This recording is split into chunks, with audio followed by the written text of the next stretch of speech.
Assalamualaikum warahmatullahi wabarakatuh. Di sini saya akan menjelaskan tentang buku dari The Psychology of Language and Communication dari George Besti and Andrew Ellis.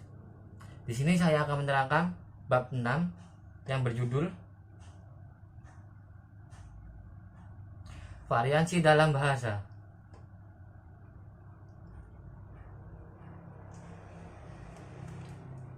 Variasi dalam bahasa, keragaman bahasa yang berbeda. Keanekaragaman dalam bahasa mungkin karena lokasi geografis, kelas, jenis kelamin, atau latar belakang etnis. Lokasi geografis mungkin yang paling jelas, bahasa Inggris yang digunakan di Surrey adalah berbeda dari bahasa Inggris yang digunakan di Belfast atau Glasgow atau New York atau Carolina Selatan. Terkadang aksen membuat ucapan saling tidak dapat dipahami. Letak geografis pada prinsipnya mempengaruhi pengucapan, tetapi jelas ada perbedaan yang lain juga, misalnya dalam penggunaan kata atau kata bahasa. Kelas sosial dan bahasa. Ada banyak bukti yang menunjukkan bahwa kelas sosial mempengaruhi bahasa pada jumlah level yang berbeda. Lebih dari 2 juta 10 tahun yang lalu di Amerika Serikat, sosiologis William Randolph menyelidiki efek stratifikasi sosial pada sejumlah variabel fonologis dalam pidato. Pada waktu yang hampir bersamaan di Inggris, sosiolog Basil Bernstein sedang menyelidiki efek kelas sosial pada sejumlah variabel linguistik yang berjauh melampaui fitur fonologis tertentu. Pengamatan Loveboth masih berlaku. Bernstein di sisi lain setidaknya dalam bidang linguistik telah masuk untuk banyak kritik. Namun demikian, teori Bernstein mempengaruhi seluruh generasi pendidik dan karena itu layak diterbangkan dalam beberapa detail. Penelitian William Randolph memulai penyelidikannya dengan menghadapi masalah klasik dalam komunikasi riset. Cara yang digunakan untuk mengumpulkan data mengangkut data yang akan dikumpulkan. NS sarana utama untuk memperoleh sejumlah besar data yang dapat diandalkan tentang pidato satu orang adalah wawancara rekaman individu. Wawancara kemudian akan mencondong tubuh ke depan dan berkata, "Maaf aku." Informan kemudian biasanya akan mengulangi lagi. Lantai 4 dengan gaya yang hati-hati dengan tekanan yang tegas. Lalu juga menemukan perbedaan menarik antara ucapan santai dengan empati. Dalam pengucapan empati merci, karyawan mendekati level karyawan saks. Tampaknya pengucapan adalah normal di mana mayoritas karyawan membidik, namun bukan untuk paling sering mereka gunakan. Penelitian Basil Bernstein. Penyelidikan Bernstein juga dimulai pada awal 1960-an yang mengusulkan bahwa orang-orang kelas pekerja dan kelas menengah menggunakan kode-kode linguistik yang jelas berbeda.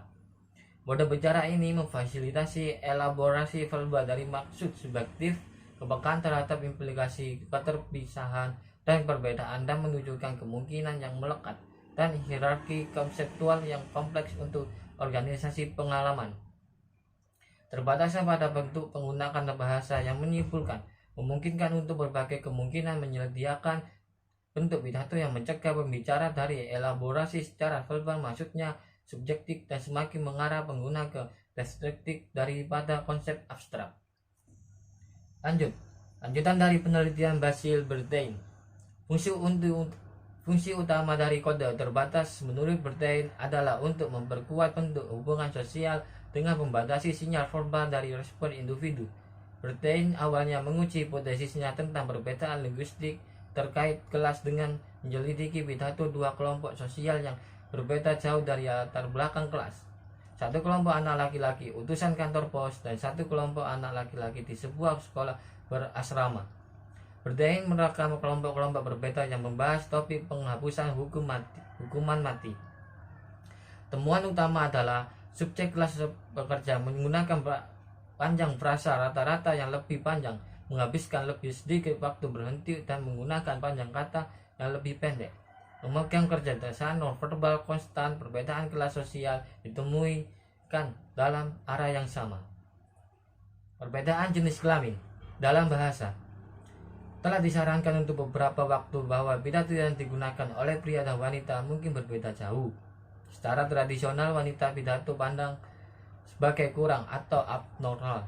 Cendekiawan Denmark Otto Jespersen berbicara tentang kelemahan feminim dalam berpidato. Wanita secara alami memiliki khas tertentu dalam bahasa Jerman mereka seperti di lainnya bahasa. Perbedaan leksema antara ucapan pria dan wanita ada 3. Yang pertama berkaitan dengan nama warna. Yang kedua dengan form penguatan. Yang ketiga partikel. Perbedaan leksikal antara ucapan pria dan wanita. Yang pertama berkaitan dengan nama warna.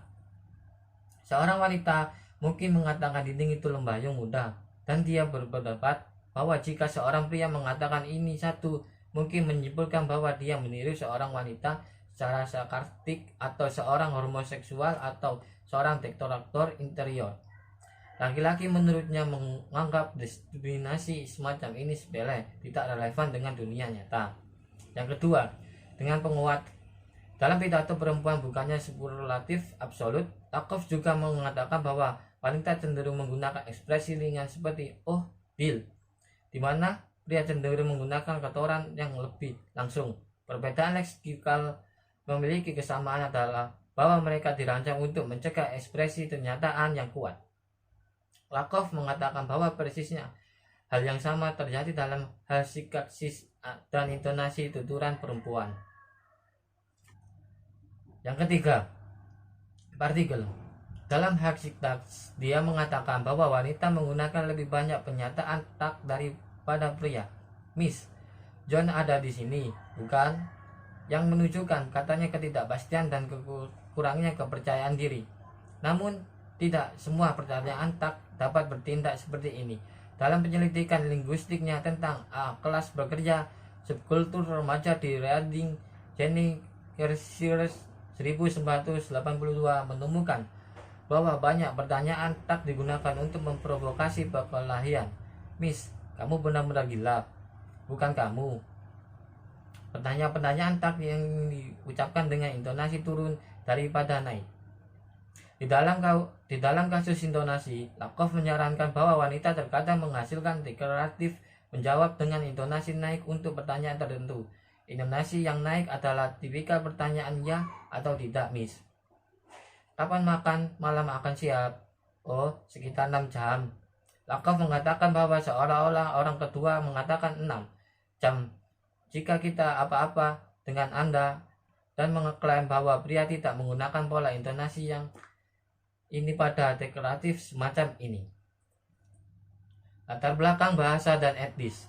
Sebagian besar dari kita saat ini hidup dalam masyarakat multikultural, dan mungkin benar untuk mengatakan bahwa mayoritas masyarakat multikultural tidak bebas masalah. Masalah sering datang dari masalah dalam komunikasi antara etnis, ras, atau nasional yang berbeda berkelompok. Ada perbedaan antara suku bangsa dalam hal kosakata atau tata bahasa. Gumpers menyimpulkan penggunaan bahasa yang bersifat formula lalu menjadi masalah bagi non-penutur asli. Dia mungkin bahkan lebih berbahaya di antara orang-orang yang seolah-olah berbicara dalam bahasa yang sama tetapi berasal dari latar belakang sosial atau daerah yang berbeda. Karena mereka menganggap bahwa mereka saling memahami, mereka kurang cenderung mempertanyakan eksterprestasi. Sekian presentasi dari saya. Apabila ada salah kata atau tutur bahasa yang kurang enak didengar, saya mohon maaf yang sebesar-besarnya. Saya akhiri. Wassalamualaikum warahmatullahi wabarakatuh.